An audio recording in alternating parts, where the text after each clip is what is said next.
사사기 10장 6절부터 끝절까지의 말씀을 제가 읽고 말씀을 나눕니다. 사사기 10장 6절부터입니다. 이스라엘 자손이 다시 여호와의 목전에 악을 행하여 바알들과 아스다롯과 아람의 신들과 시돈의 신들과 모압의 신들과 암몬 자손의 신들과 블레셋 사람들의 신들을 섬기고 여호와를 버리고 그를 섬기지 아니하므로 여호와께서 이스라엘에게 진노하사 블레셋 사람들의 손과 암몬 자손의 손에 그들을 파시니 그 해에 그들이 요단강 저쪽 길르앗에 있는 아모리 족속의 땅에 있는 모든 이스라엘 자손을 쳤으며 18해 동안 억압하였더라. 암몬 자손이 또 요단을 건너서 유다와 베냐민과 에브라임 족속과 싸움으로 이스라엘의 곤고가 심하였더라. 이스라엘의 자손이 여호와께 부르짖어 이르되 우리가 우리 하나님을 버리고 바알들을 섬김으로 주께 범죄하였나이다 하니 여호와께서 이스라엘 자손에게 이르시되 내가 애굽 사람과 아모리 사람과 암몬 자손과 블레셋 사람에게서 너희를 구원하지 아니하였느냐.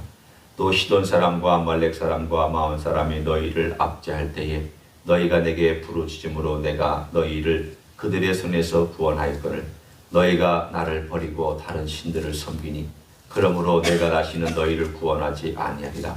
가서 너희가 택한 신들에게 부르짖어 너희의 환난 때에 그들이 너희를 구원하게 하라 하신지라.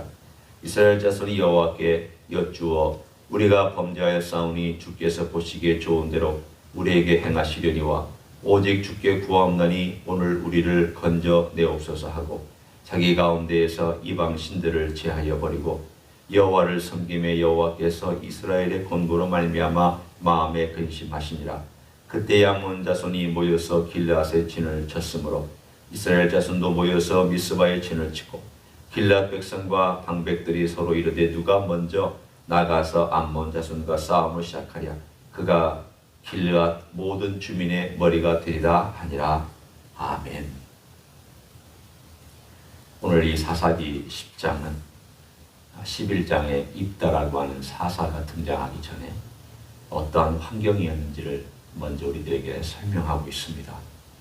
여기에 보면 10장의 앞부분에 잠깐 돌라와 야일이라고 하는 짧은 시간 동안 사사로서 활동했던 사람이 등장합니다. 이 사람들의 얘기는 정확하게 어떤 일을 했는지 정도는 나와 있지 않고 그냥 어디서 그리고 어느 정도 몇 년 동안 일을 했다 하는 그 정도에서 오늘 본문에 잠깐 언급하고 지나갑니다. 그것은 우리들에게 무엇을 얘기하고 있습니까? 사사가 어떤 때에는 동시다발적으로 북쪽에서 한 사사가 있으면 남쪽에도 사사가 있을 수 있다는 것을 우리들에게 말씀합니다. 이 사사 연도를 다 합치면 300년이 넘어갑니다. 그런 점에서 사사들이 부분적으로 활동한 사사도 있고 전체적으로 활동한 사사도 있었습니다. 오늘 여기에 본문에 보면 이스라엘 사람들이 온갖 종류의 우상들을 다 가져다가 섬기는 것을 이렇게 묘사합니다. 6절에 보시면 거기에 바알들, 아스다롯, 아람 신들, 시돈 신들, 모압, 암몬, 블레셋 온갖 종류의 신들이 다 그들의 섬김의 대상이었습니다. 이렇게 섬김의 대상이 된 우상들이 왜 그들은 자꾸 그 우상들로 돌아갈까? 우리가 생각할 때 참 이상하다. 이스라엘 백성들은 자기를 구원해 주신 하나님을 섬기고 따라가면 되는데 왜 자꾸만 그 주변에 있는 우상들에게로 그들의 관심이 그렇게 쏠릴까? 사실은 인간의 본성 때문입니다. 인간이 우리 안에 가지고 있는 이 본성은 하나님을 섬기기에는 참 안 맞습니다. 왜 우리가 하나님을 섬기기에 안 맞느냐? 그러니까 우리의 본성과 우리 안에 있는 본능이 하나님을 찾지 않도록 되어 있습니다. 우리 영원한 것을 사모하긴 합니다. 우리는 무언가 우리에게 의미가 줄 영원한 것을 보고 아름답다고 생각하곤 합니다. 예를 들어 별을 보고 눈물도 흘립니다. 감동도 받습니다. 또 뭔가 평온하고 광대한 세계를 보면 뭔가 있지 않을까 하는 그런 생각을 우리 안에 갖습니다. 그러나 그것이 하나님께로 완전히 이끌어주는 것도 아닙니다. 결국은 우리는 그냥 감동받고 눈물도 흘리지만 다시금 삶의 현장으로 돌아와서 자기의 삶을 살아갈 때는 항상 내 위주, 내 생각대로 살아가기 쉬운 것이 우리의 본성입니다. 성경은, 신약 성경은 분명히 우리들에게 그것을 뭐라고 말씀하시고 있습니까? 우리는 하나님을 기쁘시게도 하지 못한다. 우리의 본성으로는 하나님을 절대 만족시켜 드릴 수가 없다. 우리가 아무리 의롭다 할지라도 하나님의 기준에 턱없이 부족하다. 다 하나님의 기준에 멀리 있을 뿐만이 아니라 모든 사람들이 다 자기가 원하는 것을 추구하면서 자기의 욕망대로 살아간다라고 특별히 로마서의 2장, 3장, 2장은 인간의 모습에 대하여, 인간의 가지고 있는 욕망에 대하여 아주 정확하게 우리의 본질을 얘기해 주고 있습니다. 인생은 하나님 안 찾습니다. 그때나 사사기 때나 지금이나 크게 달라진 거 없습니다. 그냥 인생은 인생입니다. 현실입니다. 그러니까 오늘 본문에 있는 내용을 보면 그들이 편안할 때 하나님을 안 찾습니다. 그런데 이 기간이 짧아집니다. 우리가 사사기를 보면 처음에 사사들이 나와서 다스리고 나서 사사들이 다스리는 한 40년 동안 평안하였더라. 또 80년 동안 평안하였더라. 그런데 오늘 여기에 보면은 그 기간이 짧아집니다. 그리고 평안한 기간들이 점점 시간이 축소되면서 하나님을 섬기는 시간도 일종의 빠르게 짧아지고, 그리고 핍박받는 시간도 빨리 다가오고 고난도 빨리 다가와서 그들의 삶이 대단히 어렵게 바뀌고 있는 것을 볼 수가 있습니다. 마치 이와 비슷합니다. 하나님을 섬기지 않아서 아래로 내려갔다가 사사가 나오면 그들이 하나님을 섬겨서 회복됩니다. 그러면 그 기간이 한 40년 오래 지속되면서 서서히 타락하다가 다시 밑바닥을 칩니다. 그러면 사사가 올라와서 또 그들을 회복시키고 하나님을 섬기게 합니다. 이런 기간이 한 40년, 80년 이렇게 진행되다가 갑자기 그들의 기간이 짧아지면서 하나님을 섬기는 시간도 짧고 구원받고 하나님께 돌아와서 하나님을 의지하는 시간도 짧습니다. 오늘 보면은 18해 동안 그들이 핍박을 받았다. 그리고 그 전까지 몇 년 동안 평화로운지에 대한 이야기도 잘 나오지 않습니다.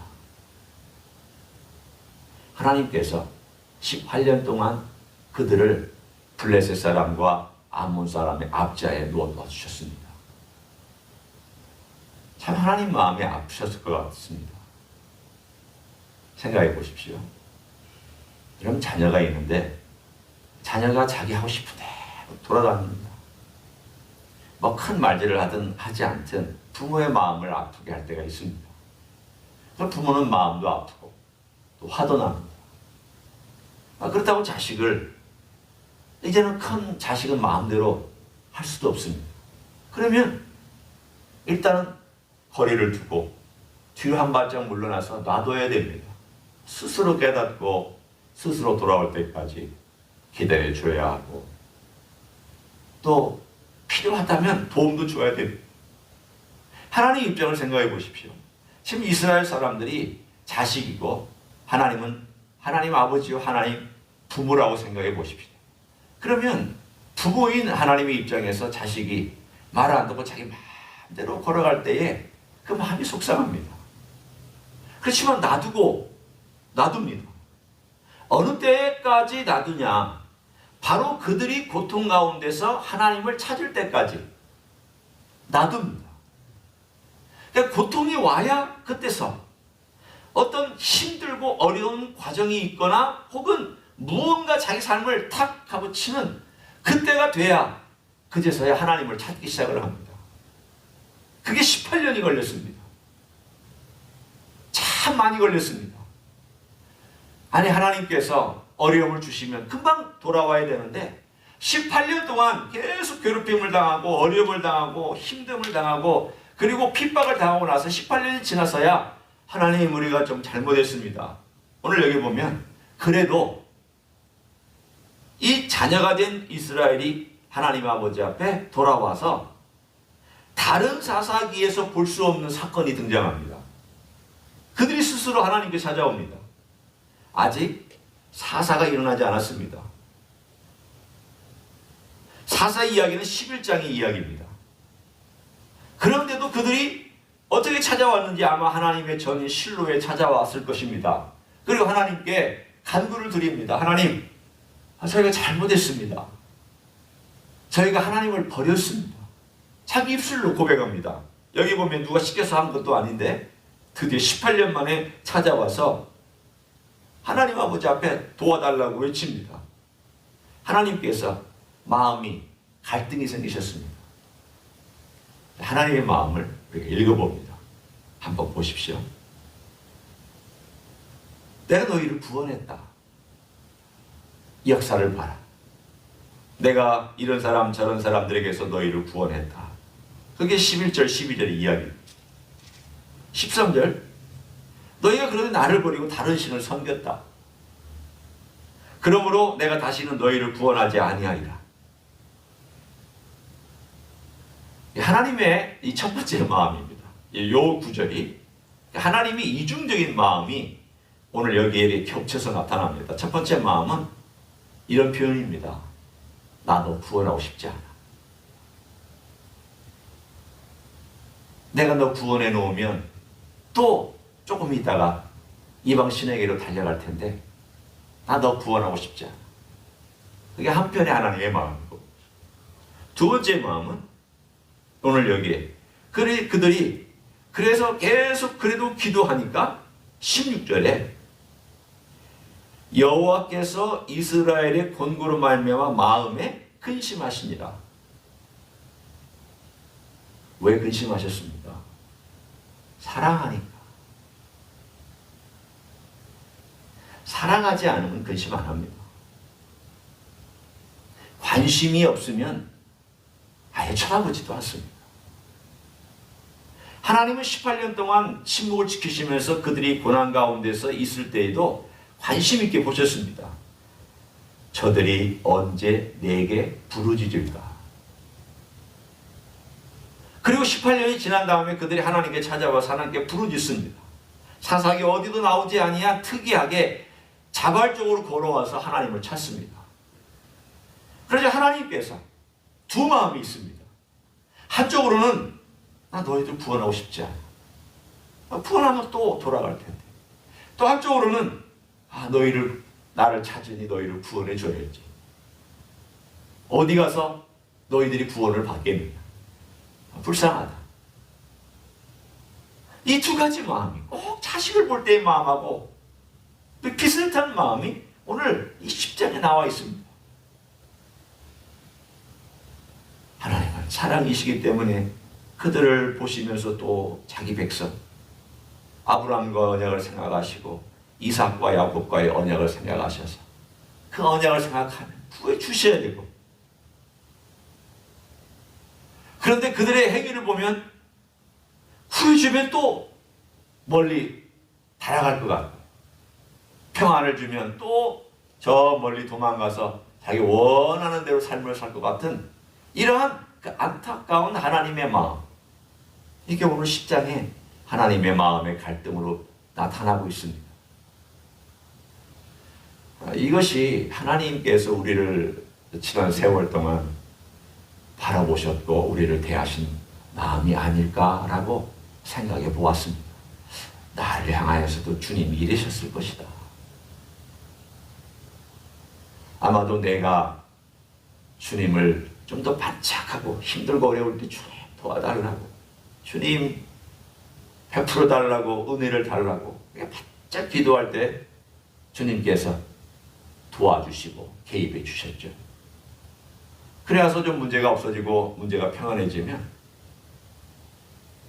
주님을 섬기기는 섬기지만 내 안에서부터 절실함이 없어집니다. 간절한 마음이 없이 그냥 섬기는 습관대로 섬깁니다. 예배도 습관대로, 섬기는 것도 습관대로 섬기기 시작합니다. 또 그러다가 어려움이 생기면 또 바짝 엎드립니다. 만약 이런 삶이 계속 반복되고 있다면 하나님이 어떻게 생각하실까라고 생각해 보니까 요 말씀이 딱 거기에 해당됩니다. 이건 이 사사기의 이야기가 아니라 저의 이야기고 우리들의 얘기입니다. 하나님의 마음에 근심하셨다. 하나님의 마음에 갈등이 있으셨다. 하나님의 마음속에 사랑 때문에 붙잡고 있지만 그러나 한편으로는 좀 더 나에게 가까이 올 수 없겠느냐. 하나님의 우정을 생각한다면 우정은 급할 때만 찾는 게 아니잖아요. 친구의 우정은 내가 필요할 때만 찾아가는 게 아니잖아요. 그걸 친구라고 얘기한다면 그 친구 아닙니다. 내가 도움 필요하니까 그때 가서 도움을 구하고 내가 무언가를 요청해야 될 때만 찾아간다면 그걸 우정이라고 우리는 얘기하지 않습니다. 우정은 그 끝까지 포함됩니다. 우정 안에는 힘들고 어려울 때 손을 내밀기도 하고 또 손을 베풀기도 하는 그것이 우정입니다. 분명히 맞습니다. 그러나 우정은 거기에서만 머물지 않습니다.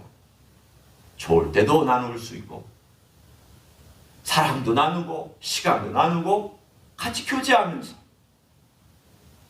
그 안에 있는 내용들 어떨 때는 시끌cur한 이야기를 나누는 게 우정입니다. 친구들끼리 앉아서 세계 정세만 논하고 있지는 않지 않습니까? 그냥 시시콜콜한 이야기 나누면서 같이 웃고 같이 먹고 같이 삶을 나누고 시간을 나누는 게 우리는 우정이라고 얘기를 합니다. 우리 주님께서 이 땅에 오셔서 우리를 위하여 피 흘려주신 가장 중요한 것은 우리를 죄에서 구원하심입니다.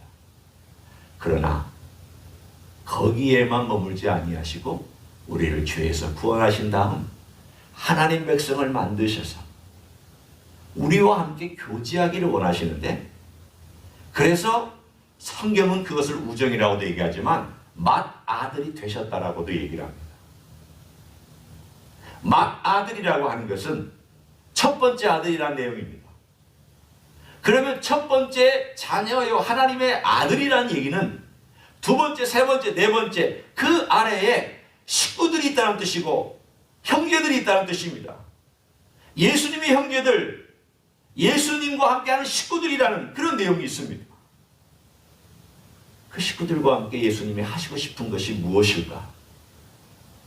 삶을 나누는 거죠. 대화하고 누리고 같이 즐거워하고 같이 먹고 같이 마시는 것을 우리 주님은 즐거워하실 것입니다. 오늘 이 구절을 보면서 오늘 이런 적용을 우리 같이 하기를 원합니다. 우리 주님께서 우리에게 원하시는 것이 우정이라면 내가 필요할 때만 주님을 찾지 말자. 내가 다급할 때만 주님께 오는 그리스도인이 되지 말자.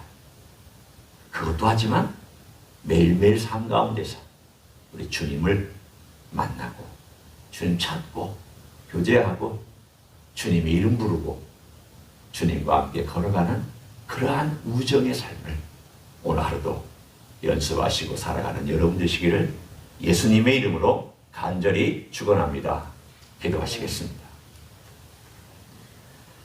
하나님 아버지 감사합니다. 이 세상의 환난과 역경 속에서 우리가 주님께 부르짖습니다. 주님 분명히 우리는 기도할 수 있고 주님께 부르짖을 수 있습니다. 주님을 찾는 건 당연합니다. 그렇지만 주님 우리가 늘 문제 있을 때에만 주님을 찾는 그러한 그리스도인이 되지 않기를 원합니다. 평상시에도 주님과 우정을 나누게 도와주시고 우리의 삶 가운데서 감사할 때는 감사로 찬양하고 싶을 때는 찬양으로 주님께 아뢰고 싶을 때는 다양한 모습으로 아뢰고 우리 주님과 함께 교제하며 주님께서 이 우정을 위하여 친구를 위하여 내 목숨을 버리노라고 말씀하신 그 놀라우신 목적에 맞게 우리 주님과 함께 우정을 나눌 수 있는 하나님의 종들이 되게 하여 주시옵소서. 오늘도 하나님 그런 삶을 살아갈 수 있도록 연습할 수 있는 우리의 삶의 모든 영역에서 주님과 동행할 연습을 할 수 있는 귀한 시간이 되게 축복하여 주시옵소서. 이제는 우리 구주 예수 그리스도의 은혜와 하나님 아버지의 극진하신 사랑과 성령 하나님 교통하심의 역사가 이 땅에 오셔서 우리를 친구 삼아주신 우리 주님의 놀라우신 사랑과 그 은혜 앞에 더 가까이 나아가기를 소원하는 가정에서 예배드리는 종들 위에와 이 자리에 참여한 종들 위에와 주임지 히스교회 위에와 이민교회들과 한국교회들과 선교사님들 위에 이제로부터 영원히 함께 하실지어다. 아멘.